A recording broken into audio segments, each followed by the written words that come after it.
lot of the people that work in this business, it's handed down from father to son. Well, I grew up on Long Island. My father was kind of an absentee. My mother drove a school bus.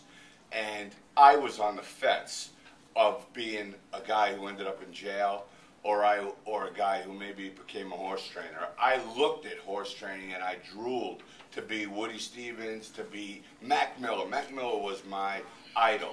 And I could have gone either way. But I grew up in the 70s during the Vietnam War, during the times of a lot of drugs and Woodstock and all this stuff that could make you go the wrong way. It was very easy. A lot of my friends ended up in jail. A lot of my friends ended up going the wrong way, and I could have easily.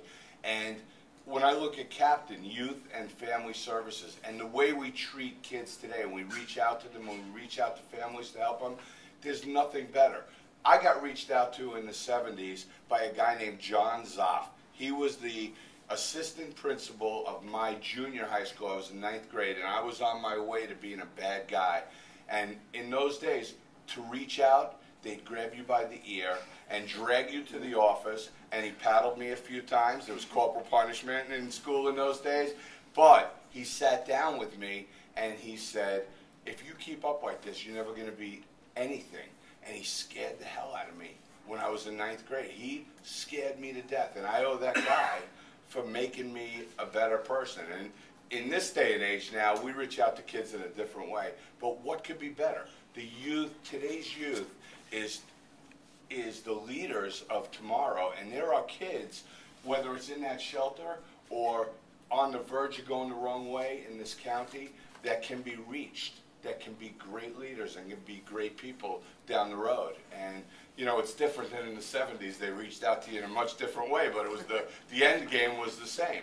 And I owe that guy a lot, and I've told him that many times. And there's kids out there today. What a better organization than Youth and Family Services. There's a lot of families in trouble right now, and a lot of youth in trouble, and this organization reaches them, and I'm proud to be associated with this group. And the more money we can get, the more we can do for these people. And that's what we need. That's what we need in this day and age right now. We need to reach the youth.